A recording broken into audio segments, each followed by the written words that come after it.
Hello, my name is Dr. Barbara Kleeb. This is the Polymath Perception Podcast. In this episode, you're getting to know Tracy Sanchez. Tracy is not only highly practical and intelligent, she's also deeply spiritual. If you are very curious, you're interested in many things and deeply interested, and also how the things relate to other things, because you want to understand the world, then you're probably a polymath. Polymath comes from many learnings, and then you want to learn what this episode is about. In this episode, you're getting a deep insight into a spirituality that is based on a generational tradition. It's a unique perspective that you're going to be interested in. And I'm having a very heartfelt conversation with Tracy Sanchez, who is gifted with a deep spirituality that is linked to the physical world, that's coming originally from India, where there is not either spiritual or physical. They are interrelated. If you don't listen to this video, you will never have this insight into this cultural spirituality, because it's a very unique conversation built on mutual trust. I've been working with Polymaths for 4 years as the host and facilitator of Networking Coffee for Polymaths, and I have had hundreds of conversations with polymaths that go really deep.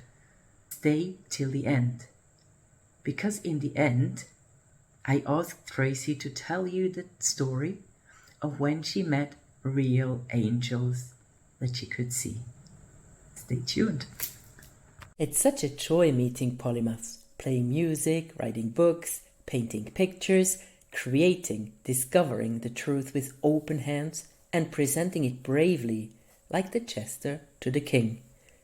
In dark cellars of IT, polymaths relate and create, discover dimensions that have never been seen, innovate, invent, taking care of people's perspectives, because multiple perspectives is their thing.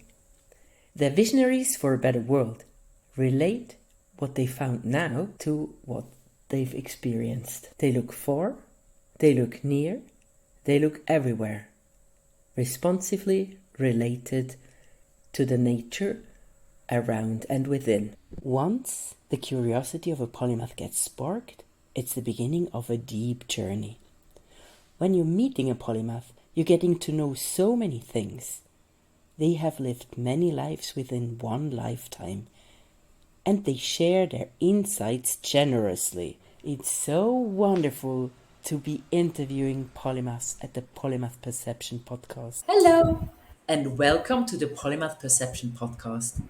I'm introducing to you the wonderful Tracy Sanchez today.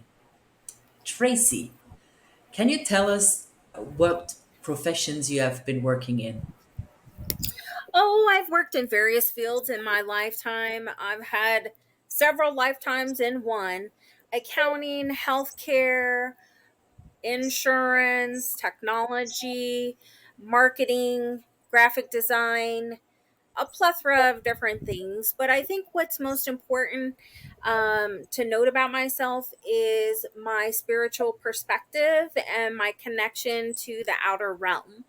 So I appreciate you having me here and being able to explain to other people that not everybody's perspective or perception of our quote quote reality is the same. And so it's important to be open to communicate and see those different aspects.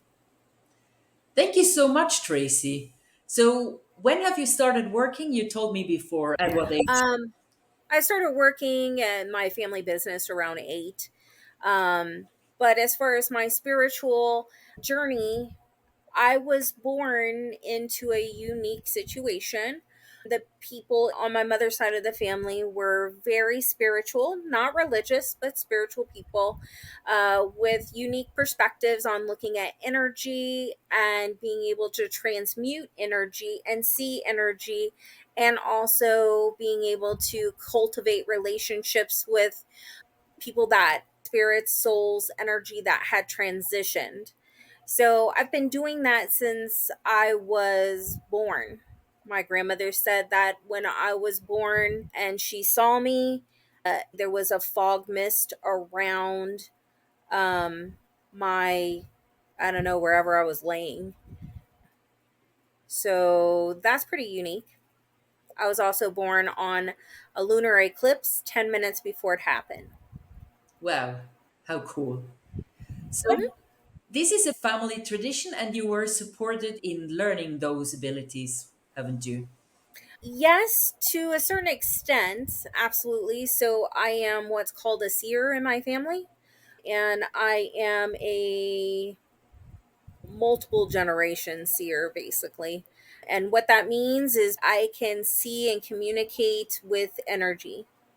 My great aunts and my grandmother and my mother's side of the family really embraced it. And so it wasn't unusual when I was talking to a spirit for me to have a conversation, and for the individuals that were open to those perceptions to understand it and also to cultivate that kind of understanding.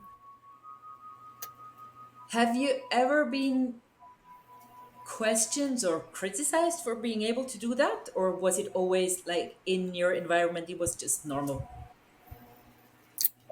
In my environment, it was normal on my mother's side. Now, on my father knew because he had seen various things happen.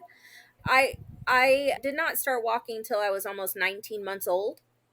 The same month that I started walking was the same month that I started speaking in complete sentences. And I started speaking in complete sentences before I started walking. My great great auntie said that was typical of a seer because the spiritual connection is stronger than the earthly connection. Oh, interesting. Thank you. Mhm. So that's a transition that the seer was Mhm. after he or she talks. Are seers only women, or are they also men?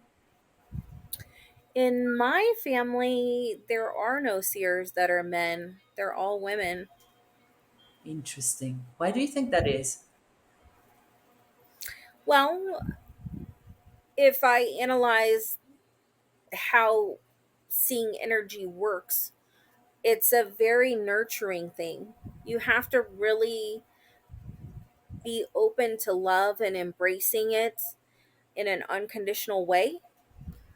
And there's a symbiotic relationship, like when you're seeing the energy with the trees and the plants, you're giving them love and supporting them in their etheric realm that happens to be here on earth, and they're providing that nurturing state.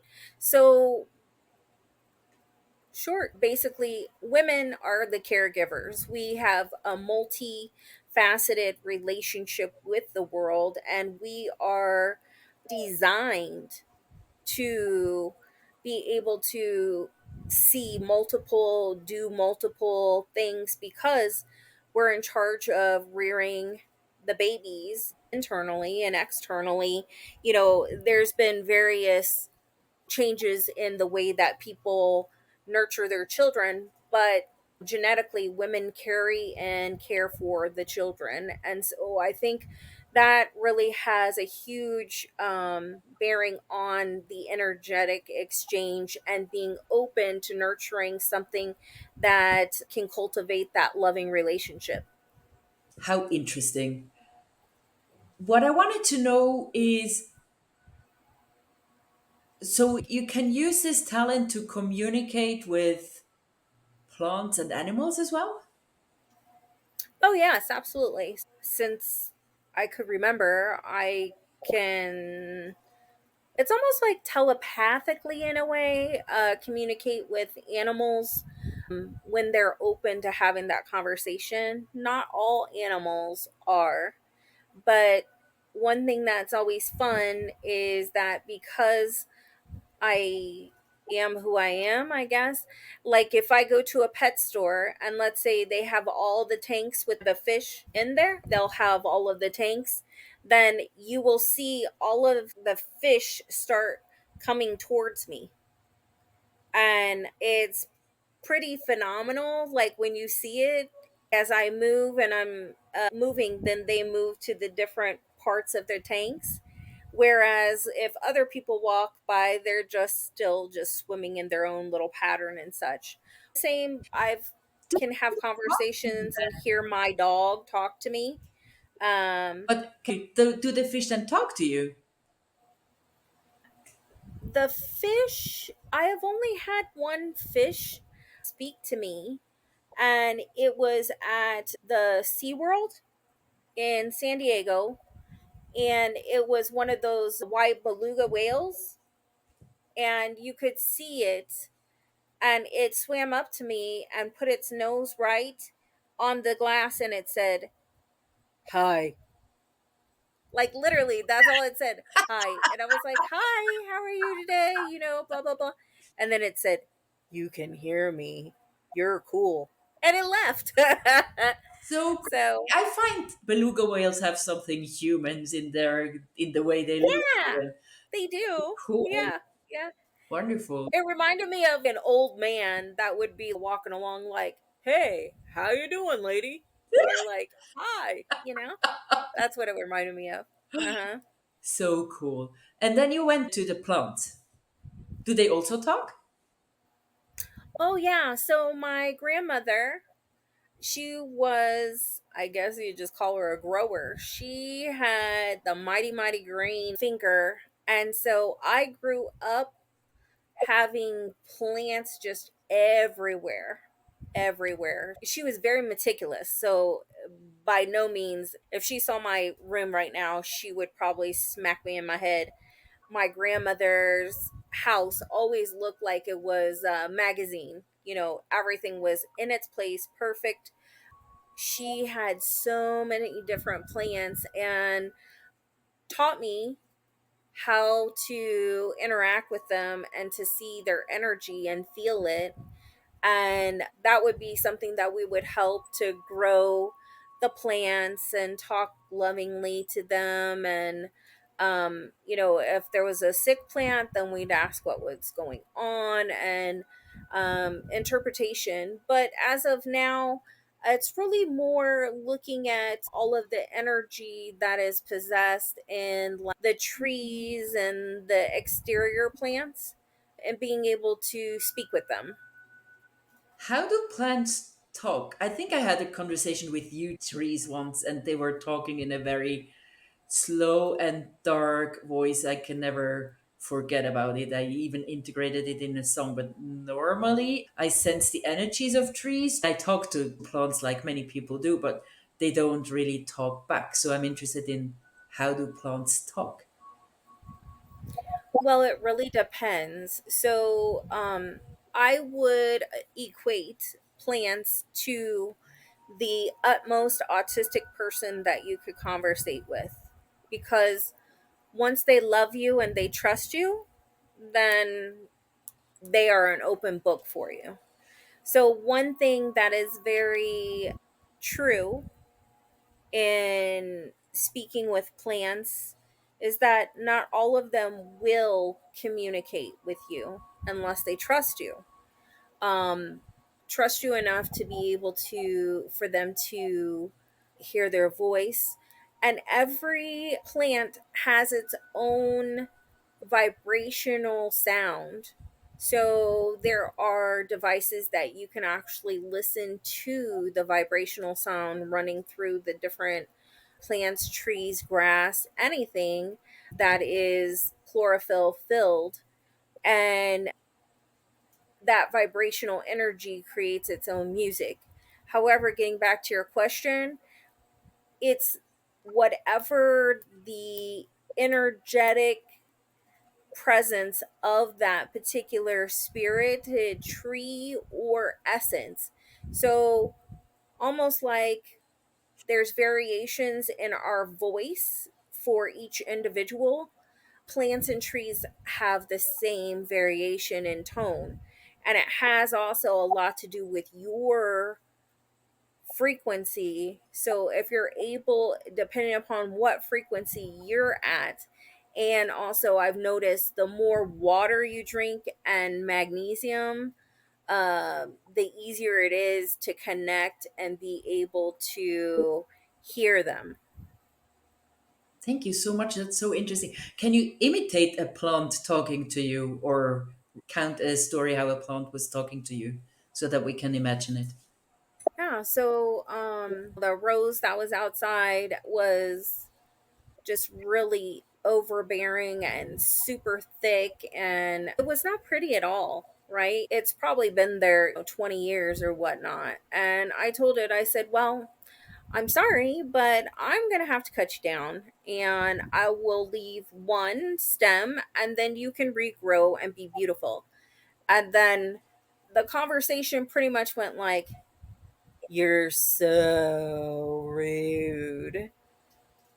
And I'm like, "No, because look, you're going all over the place and your leaves are not even beautiful and you have no flowers." "I'm old. What do you expect?"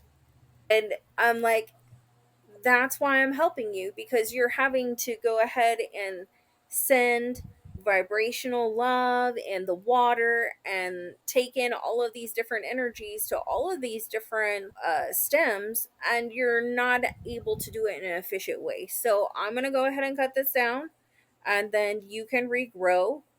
And so I did it, and while I was doing it, it was like, rude. Like, that's all I kept hearing. And so I cut it all down. And then it's funny because I think it was like 2 weeks ago when we were coming in from bringing groceries, I looked at it and then it goes, "I feel young." And I was like, "I told you. You didn't want to listen to me." Because now it just has the one large stem that I kept there, and then it has some sprouts from it, and it has little buds. So that's an interesting conversation, right? I think it's just like anybody else. Our perception of self sometimes needs someone like yourself who has, that loving pruning ability to curtail and refine you as a person and make you bloom, because you definitely have done that for me. Can you tell me more? Yes. So, um, I think we've known each other now, what, 3 years? I would say so. Yeah. So when I first met you, I was in really a disarray. I was so all of my life I've been pretty much tormented by neurotypical people because I don't like to interact in people talk about football, they talk about this, they talk about that, they talk, and it does not stimulate my brain. It's not that I don't like those people, it's just that I don't know how to really participate because um my facial expressions a lot of the time will just be like, really, you're wasting your breath and your brain power doing that? I don't know. So it took me a long time to learn not to be judgmental, and that was one of my largest adversaries here, being an earth being since I was a kid, because I was always seeing all of the different perceptions. And remind yourself of this: being a young child, let's say 4, and you have the ability to see the beauty of the energy of the trees, and the flowers are talking to you. And when a bumblebee buzzes, you can hear it singing. And then you also are taking in these adults and looking at them and seeing how miserable they are and how they beat you and all of this weird stuff for no reason. Mm. And so then you're like, and then because even at 5, you can outwit almost all of them, Interesting. and only a few of them can appreciate that, right? Well, then you get to this realm. I call it a realm because I have to differentiate work from actual life. People in the work environment are the most deceptive, lying, and unauthentic people you'll ever meet. I would say, only probably 8% of them are people that I would ever want to interact with.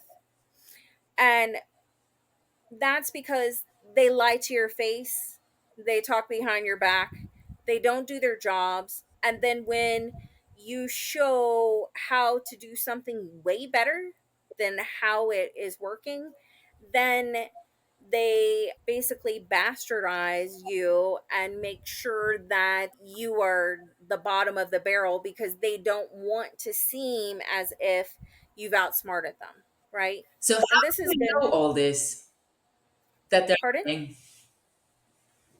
This all comes to play because I have went through so many different occupations, interacting with so many different people. And at the time that I met you, Barbara, I was really, really down in the dumps. I was really depressed, um, because I didn't know what was the matter with me. Why can't I just talk about football? Why can't I just shut my mouth and not try to fix things? I didn't know. And so it was through you that, number one, I discovered that, I'm a polymath, and it is a wonderful thing. And that I also learned through your recommendations of going to the UK based mental health society and taking their test for autism and attending their autistic community conferences on your suggestion of just exploring. I found out that's why. And then I go through all of these different things. And at 46 years old, I finally understood why I was the weirdo I am. And through you and the Polymath group, and Adam, I mean, all of the different unique brainiacs, shall we say, I finally figured out, guess what? It's okay to be me. And it has really helped me get to my next leg of my journey of being an earthly person because of the different sessions that we've had, and you being able to help me, um, be accepting of who I am and also enjoy it. Where before I used to only, I would try and constantly just bottle it up, because nobody likes it. Nobody likes it. Well, it all is like energy, right? You have to find your tribe, you have to find your people that appreciate you for who you are. Thank you so much. I'm so grateful that you've had this experience with me. When you're talking to a person, how does the interaction with this person, the emotional interaction, or how do you interact with a person when you're talking to them? Well, each person is different because energetically, In most cases, I can feel their energy and whether or not and what emotions they're going through. And sometimes I can hear what they're saying. What they're thinking. hmm Sometimes I can actually hear it, and especially negativity. So, negativity is like if you were to put a loud horn in front of your face, one of those megaphones that they're like for football camp, run faster. That is negativity for me. Like if somebody does not like me, I can literally, with a loud horn, I can hear what they're saying, or I can feel with that huge loud horn. The loud horn is right here in my face, and I can feel the negative energy. And lying is one of those things that sets me off. And that's not uncommon for autistic people. And I did not know that. I didn't know for so many years, 46 years. Could you imagine going through your life for 46 years and constantly every fucking day people are telling you that you are a piece of crap, that you're rude, that you things wrong, that you are way out there and you need to reel it in, that you need to keep your mouth closed and that's not how we do things around here. And that because you have multiple degrees, certifications, and because basically what takes somebody 6 months to learn, you can learn in a week, that you're basically a huge asshole and they hate you. That's pretty much how my life was until I met you. When you're talking to people, do you have also a visual input, or is it more an emotional input, or how can I imagine Oh, that? yeah, so it depends on the person, quite frankly. Like sometimes I see pictures, sometimes I could see pictures of things that have happened in their life that may be leaning like a cloud over their head. Sometimes I can see where they've had been dishonest or they've done bad things. Like sometimes I literally can walk by someone and I don't know if it's my guardian, their guardian, or whatever. It'll say, stay away. Or if somebody's getting ready to die and I walk by them, then their face will start melting. If I look at them, their face will melt. Ooh, I don't know. Yeah, so it just depends on the person. And sometimes I absolutely don't hear anything. interesting. And that also has a lot to do with frequency, right? So depending upon what frequency I'm on and what frequency they're on, and also um, I have a tendency now, since I've learned a lot about myself in the past 3 years, I have a tendency now to, it's like almost putting up a barn door, like if I'm talking to certain people, so then that way I can just only deal with what I want to deal with and I don't want to hear all of their stuff. Because the thing about perception is, here is a banana. Here is a huge bruised banana on the back. Here is a perfect banana with a smiley face. You see the smile there? Smile, right? That's our perception. But someone else will look at this and see this huge bruise and say, this is not edible, right? Yeah. And so our perception of our environment, whomever we're communicating with, ourselves, it all has an impact. But in most instances, people are not in general receptive to empowering themselves, to uncovering all of these different quirks, corners, porcupines, shall we say, of ourselves in order to pull out those quills and deal with the small, specks of blood that are going to come out and release that negativity, or learn from that specific pulling of the porcupine quill. And that's the difference between polymaths and perception and your neurotypical people. Because we say, oh, well, God damn it, this stupid software is not working. But you know what we do? As we work through it, we figure out and we know, oh, guess what? It's not the software, it's the browser. And the browser is not working correctly because we don't see that quill as something that's going to hinder us in achieving whatever it is that we want to achieve. And most people, because of their perspective, they're like, oh, woe is me. I'm bleeding. And that's pretty much what they do all day. Now, after a short information, I would like you to tell the story of the angels. Thank you so much for watching this episode with Tracy Sanchez, where we explored her deep felt spirituality. Before we go into her encounter with angels that she saw, a quick note to how you can collaborate with me.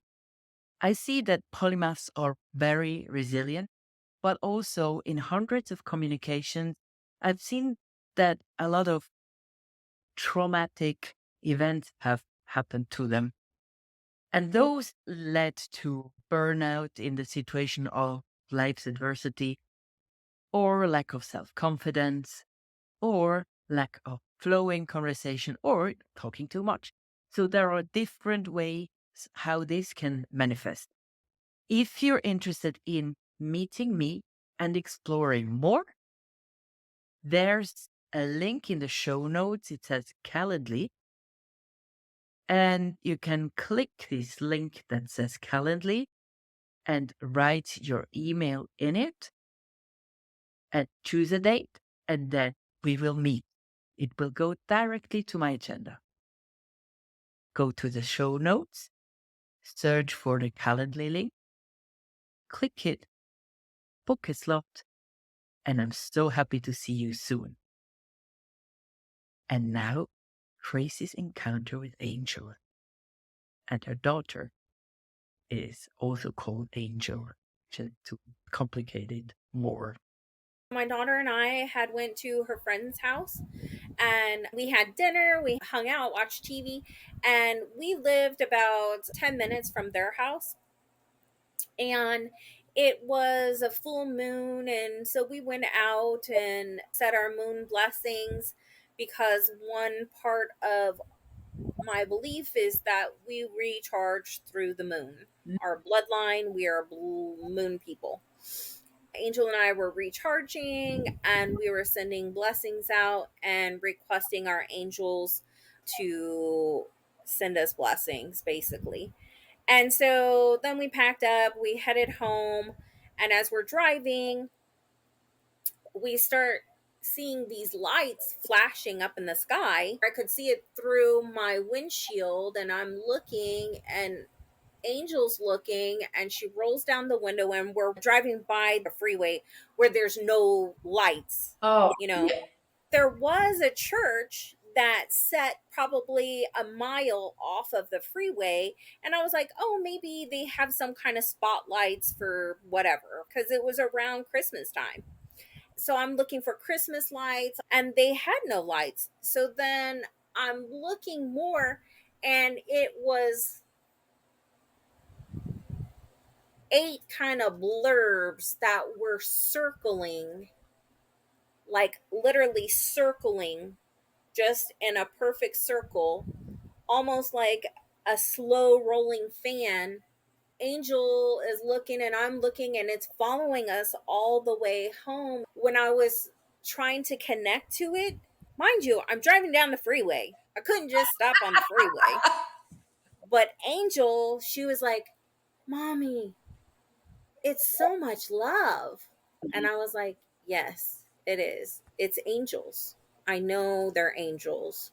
And, she's like, watch the road. And so by the time we get home, probably a block from our house, they stopped following us. And I was like, what happened? Because I was so excited because we were almost home so I could get out of the car and have a conversation, right? And she's like, they're gone, Mommy, they're gone. And I was like, no, they're not gone. They're just, we can't see them right now. Their energy has dissipated. They probably used all the energy they could to show. and see us, right? Then we got ready for bed, brush our teeth, put jammies on, and then we had to let the doggies out and went to look out the back door because we had a sliding door and go to the porch because the doggies were on a run, so you have to clip them. And so I went to clip the first dog, nothing. The second dog, I clipped him and I looked up and there they were again in our backyard. And I yelled for Angel and she came. She's like, Mommy, they're back. And we sat there on the porch for maybe, well, the dogs literally, like, the dogs weren't running. The dogs walked down the steps and then sat and looked up, both of them. And we were all looking, and you just felt a lot of warm love, almost like, when your grandmother gives you a nice squeeze. It was kind of the same feeling. And then it was probably 2 minutes and then they went away. The dog, the dogs could also see them. Yeah. Hmm. Interesting. So thank Yeah. you so much, Tracy. It was a wonderful conversation. I loved it so much. Wonderful. I would like to add this too, that anyone who thinks because they've had multiple experiences in life, jobs, um, you know, learning, all of these different things, and feelings, and they're feeling lost, I definitely would recommend reaching out to Dr. Barbara because, like I said, it's been life changing. And knowing really who you are and your purpose here on earth is one of the most pivotal things that you can do for yourself. So, sending love, Thank you so much. blessings. Thanks. Love you.